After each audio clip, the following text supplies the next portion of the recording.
Ja, willkommen zurück. Schön, dass du da eingeschaltet hast. Heute mit dem Navigationsvideo der Forerunner 265 und auch mit T-Shirt das erste Mal dieses Jahr. Richtig toll. Ich will euch in diesem Video mal zeigen, wie die Navigation hier in der Praxis funktioniert. Ich habe die Strecke hier in Garmin Connect in der App geplant. Wie das Ganze mit Garmin Connect funktioniert, das verlinke ich dir hier mal oben. Da habe ich ein Tutorial-Video dazu gemacht. Beziehungsweise ihr könnt das Ganze auch mit Komoot machen. Ihr könnt dann die Konten miteinander verbinden. Dann werden die Strecken hier synchronisiert und ihr bekommt die hier direkt auf die Uhr und könnt dann loslaufen. Aber ich würde sagen, wir schauen uns das mal ganz an, wie das hier aussieht, wie das mit Abbiegenhinweis das Ganze ist und wie das Ganze dann hier durchgeführt wird. Ja, dann würde ich sagen, starten wir mit der Navigation. Ich muss das Flackern entschuldigen, das liegt einfach an der Frequenz.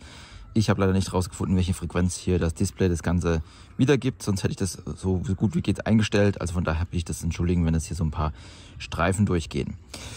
Ja, wir machen ja einen Lauf heute. Wir schauen uns einfach mal auf den Akkustand. Der Akkustand liegt bei 83% am Start.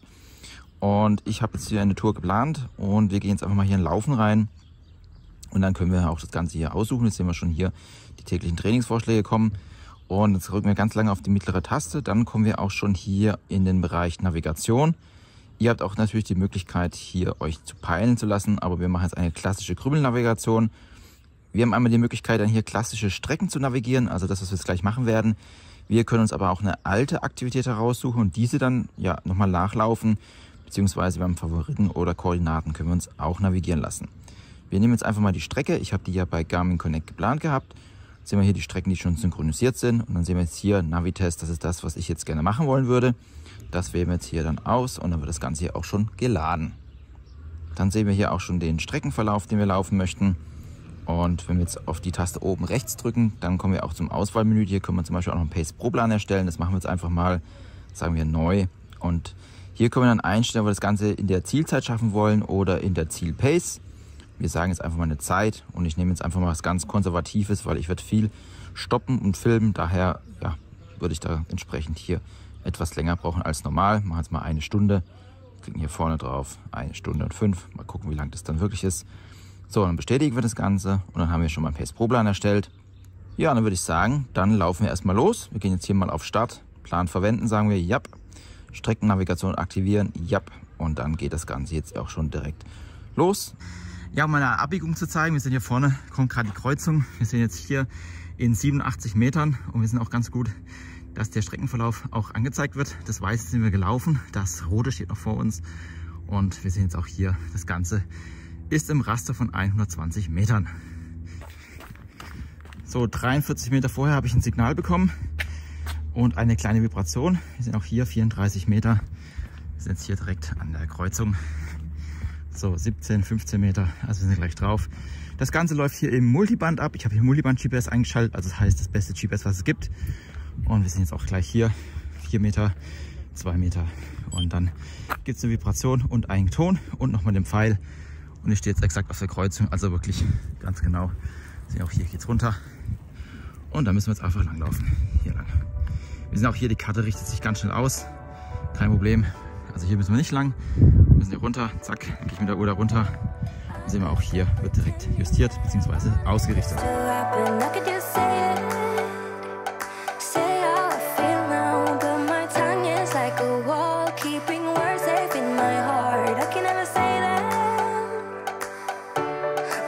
Ja, wir sehen jetzt hier ist auch eine Kreuzung, es geht geradeaus. Wenn wir auf die Forerunner 265 schauen, sehen wir auch in 989 Metern kommt erst die nächste Abbiegung. Das heißt also, die geradeaus wird nicht angezeigt. Ihr müsst dann einfach hier wie in der Fahrschule einfach geradeaus weiterlaufen. Und es geht dann nicht nach links oder nach rechts, sondern einfach hier geradeaus durch.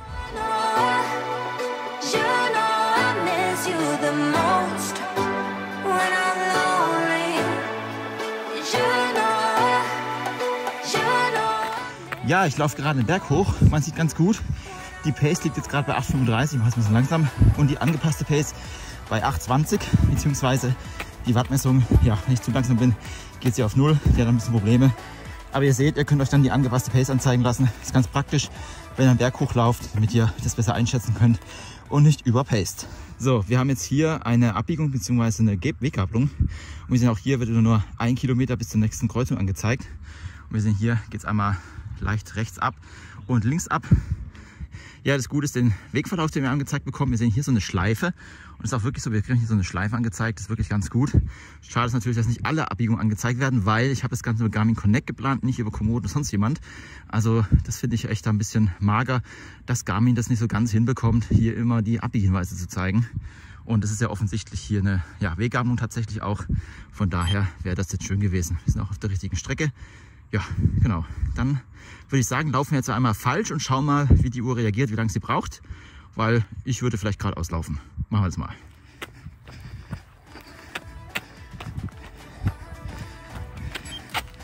So, jetzt kriegen wir ein Streckenabweichungssignal in 24,2 Meter. Und wir sehen hier unten, das ist die Weggabelung, wo ich gerade war.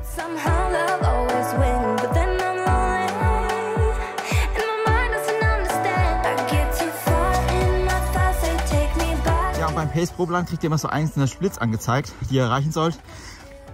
Wir sehen jetzt hier, die Split Pace ist 7:11 aktuell und wir sind 6 Minuten 39 hinter der geschätzten Zeit oder beziehungsweise meiner Zeitangabe.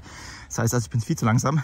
Der jetzige Split geht noch 400 Meter und dann kommt die nächste Zeit beziehungsweise der nächste Split und so bekommt ihr es nach und nach angezeigt und wisst dann gut, was ihr laufen müsst und wie weit ihr hinten dran seid oder voraus seid. Also ich bin jetzt sehr langsam.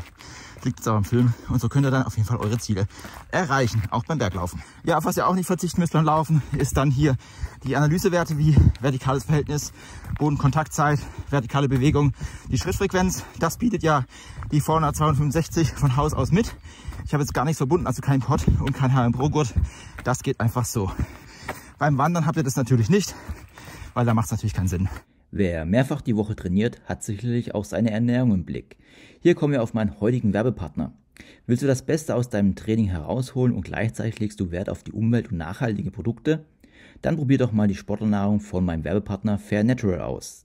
Diese Produkte liefern dir alle notwendigen Nährstoffe für eine optimale Leistung, sowohl klassischer Form, das heißt auf Molkebasis, als auch in veganer Form, ohne tierischen Inhaltsstoffe bzw. künstliche Zusatzstoffe. Mit dem Proteinpulver, Energieriegel und anderen veganen Produkten kannst du deine sportlichen Ziele erreichen und dabei sicher sein, dass du eine gesunde, nachhaltige Wahl getroffen hast. Den Link zur Seite findest du hier im QR-Code oder im Link in der Videobeschreibung. Mit dem Rabattcode DailyNerdAlert erhältst du darüber hinaus noch 10% Rabatt auf deinen Einkauf und unterstützt meinen Kanal. Vielen Dank dafür. Ja, zum Thema Live-Track, die unterstützt auch Live-Track. Das heißt, ihr könnt eine Kontaktperson hinterlegen, die bekommt eine E-Mail und da könnt ihr einfach schauen, wo ihr gerade unterwegs seid. Die Besonderheit beim Navigieren ist, dass die Person auch sehen kann, wohin ihr navigiert. Das Ganze ist dann mit so einer rosanen Linie gekennzeichnet und die blaue Linie, die ihr gelaufen seid, beziehungsweise ja, die blaue Linie ist dann das, was ihr gelaufen seid und so weiß einfach derjenige, wie lange ihr noch vor euch habt, beziehungsweise wo ihr steckt, falls das für euch relevant ist. Ja, wir bekommen auch die Abbiegehinweise angezeigt, wenn wir hier auf Datenfelder sind, also nicht in der Karte. Das ist an dieser Stelle auch möglich. Jetzt sehen wir hier, in 21 Metern kommt die Kreuzung, da kommt unten so eine Einblendung. Und wir können auch sehen hier, ja gut, Kreuzung, klar. Wir müssen jetzt links abbiegen, das bekommen wir jetzt hier auch angezeigt. Links rum, wie gesagt, unten dann ein kleines Icon. Ja, hier vorne kommt auch eine Scharf-Rechtskurve. Und wir sehen jetzt auch gleich hier, es gibt dann auch ein eigenes Icon dafür, wenn wir jetzt hier zu dieser Kurve kommen, dass wir hier scharf rechts abbiegen müssen. So, dann sehen wir hier scharf rechts ein extra Pfeil.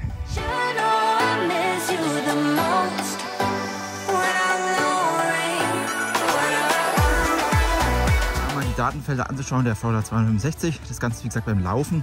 Wir sind jetzt hier 35 Minuten nicht gelaufen, 3,7 Kilometer, Pace ist gerade 0, weil ich natürlich stehe. Und wir bekommen auch unten die Herzfrequenz angezeigt. Das Display steht jetzt gerade auf mittlere Helligkeit bzw. mittlere Anzeige, deswegen geht es immer wieder aus, also ich bitte es zu entschuldigen.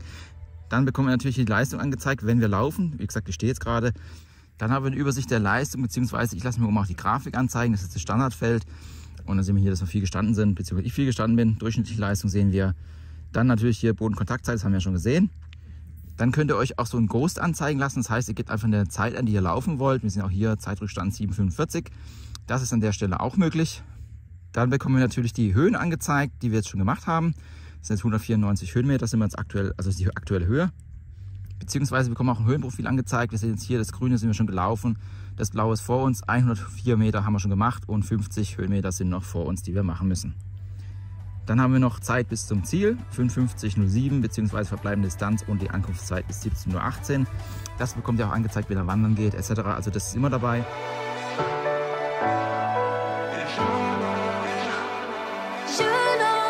Nochmal das Thema Abbiegehinweis. Wir sind 452 Meters Abbiegung. Wir sehen auch schön eine Schleife, die eingezeichnet ist. Und wir können aber sehen, wir haben hier ganz viele Wege. Jetzt geht einer nach links, da oben geht nochmal einer nach links und wir müssen jetzt hier hochlaufen. Dann geht es hier hinten hoch. Wie gesagt, das wird sehr gut abgebildet, aber es sind nicht alle Abbiegehinweise dabei. Und das finde ich echt schade, weil ja, ich habe es bei Garmin Connect, wie gesagt, geplant und da erwarte ich eigentlich schon, dass zumindest hier sowas dann irgendwie angezeigt wird, weil so ganz offensichtlich ist es dann nicht. Man kann zwar auf die Karte schauen und weiß dann auch, wo man hin muss, das ist echt nicht das Problem, aber warum?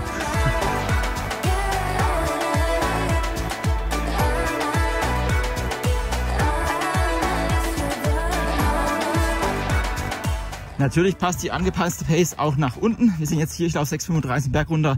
In Realität wären es aber 7,05. Also heißt, es geht sowohl hoch als auch runter. Ja, die Uhr unterstützt ja auch Touchscreen und ich habe das Ganze jetzt hier für die Aktivität deaktiviert. Also ihr könnt es dann entweder aktivieren oder deaktivieren, je nachdem wie ihr das Ganze haben wollt.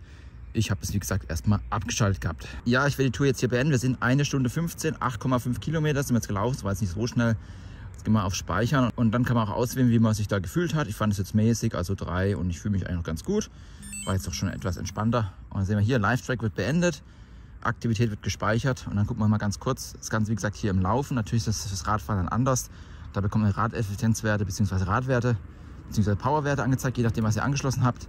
Wir sind jetzt hier 8,5 Kilometer, 1 Stunde 15. Und hier bekommen wir die verschiedenen Datenfelder angezeigt, wie Pace, Herzfrequenz, aber natürlich auch die Bereiche, wo ihr unterwegs seid und natürlich die Laufleistung. Das sieht man hier. Ich habe viel gefilmt, war viel gestanden. Das ist der Nachteil, wenn man filmt. Dann Laufleistungsaufteilung ist es hier, beziehungsweise dann, was ich trainiert habe, bekommt ihr dann auch angezeigt, trotz Navigation und natürlich dann hier die Leistung. Wir sehen unproduktiv, ja. Und wenn wir jetzt auf den Akkustand gehen, sehen wir hier 72% haben wir jetzt noch übrig. Ich blende unten mal ein, was das Ganze hier an Verbrauch war. Wie gesagt, das Ganze war jetzt hier im Multiband. Das Display war auf Always On bzw. mittelmäßige Anzeige. Das bedeutet, es ist nicht die maximale Zeit, wo es leuchtet. Wir sehen hier, es geht auch mal wieder dunkel. Das ist die mittlere Einstellung und die Helligkeit war auf Stufe 2 von 3. Und dadurch, dass es jetzt ein Multiband waren, haben wir natürlich einen höchsten Stromverbrauch gehabt. Ihr könnt natürlich das Ganze auch mit intelligenter GPS-Messung machen, dann ist der Stromverbrauch niedriger oder natürlich dann auch nicht always on, sondern nur, wenn ihr drauf schaut, das Ganze anzeigen lassen. Also wie gesagt, ihr könnt da einiges noch einstellen. Das war jetzt die maximale Nutzung. Na gut, maximal wäre maximale Helligkeit, das habe ich nicht gehabt. Aber ihr versteht, was ich meine. Also das kann man auf jeden Fall hier noch strecken, was die Akkulaufzeit angeht. Ja, das war jetzt der Praxisteil der Navigation und ich möchte mal ganz kurz noch auf die GPS-Daten eingehen. Die Forerunner 265 bietet ja auch die Möglichkeit, hier Multiband-GPS zu nutzen. Das hatte ich jetzt ja, wie gesagt, in diesem Video auch genutzt. Das ist das mit dem natürlich höchsten Stromverbrauch und wir bekommen hier wirklich ein sehr, sehr sauberes GPS-Bild angezeigt, beziehungsweise auch wenn dann ja Bäume oder Felsen oder wenn auch in der Stadt jetzt mal unterwegs ist, bekommt man auch hier wirklich ein sehr gutes Bild. Ich habe das Ganze mal in der Stadt getestet, das blende ich hier einfach mal ein und da kann man wirklich sehr gut erkennen, dass hier ja das GPS-Bild wirklich sehr gut abgezeichnet wird. Darüber hinaus wird natürlich dann auch die Entfernung hier sehr gut gemessen, das heißt, also wir haben hier kaum Abweichung zu dem, was man dann tatsächlich gelaufen ist. Man muss dazu mal wissen, dass es natürlich immer einen kleinen GPS-Fehler gibt, das ist aber die Natur der Sache, also das liegt einfach auch an dem System selber, dass hier kleine Messfehler so etwa im 10 Meter, 20 Meter, 30 Meter Bereich dann stattfinden. Ich habe jetzt ja schon mehrfach erwähnt, dass, wie gesagt, Multiband höchsten Stromverbrauch habt. Ihr könnt aber auch bei der Uhr die automatische Auswahl auswählen. Das ist einfach dafür da, dass Garmin selbst erkennt, beziehungsweise die Uhr erkennt selber, in welcher Situation es ist. Ist das Signal gut, ist es schlecht? Und entsprechend werden hier dann, je nachdem wie das Signal ist, dann die Satelliten eingesetzt, beziehungsweise wird dann auch ins Multiband übergegangen, wenn hier eine Abschattung über Bäume stattfindet. Im Umkehrschluss heißt es einfach, die Uhr entscheidet, was für sie das Beste ist, um es aufzuzeichnen. Ihr habt dann so hier und da vielleicht mal eine kleine Abweichung, aber das ist wirklich ganz, ganz, ganz marginal und klein. Der Vorteil ist einfach hier wirklich, dass die Akkulaufzeit länger ist und ihr einfach länger wandern gehen könnt und hier dann, ja, wie gesagt, eine längere Akkulaufzeit habt. Was Garmin aber dann immer noch verbessern müsste, ist dann hier tatsächlich das Thema Abbiegehinweise. Ich habe das Ganze jetzt über die Garmin-App selber geplant. Da erwarte ich dann, dass alles eigentlich erscheint und jetzt nicht, wenn ich jetzt zum Beispiel über Komoot gehe und hier einen Drittanbieter habe, dass es hier vielleicht zu Problemen kommt. Ich finde mindestens, wenn man es in Garmin Connect selber plant, sollte man doch alle Abbiegehinweise zeigen. Das heißt also, Garmin hat hier immer noch Hausaufgaben zu erledigen. Es war mal ein Ticken besser. Bei den Phoenix-Uhren, Epix-Uhren hatten wir mal eine Situation, dass eigentlich alles gekommen ist. Jetzt hier bei der Forerunner 265 habe ich es jetzt wieder nicht. Das ist irgendwie schade, weil wir natürlich hier auch keine Karten an Bord haben oder ja, man immer wieder auf die Uhr schauen muss, wenn dann eine Situation ist, wenn man dann die Abbiegung verpasst hat. Nichtsdestotrotz kommt man an sein Ziel. Dadurch, dass die Wege halt wirklich sehr gut abgebildet werden, ist das alles kein Problem, aber es ist trotzdem ein bisschen ärgerlich.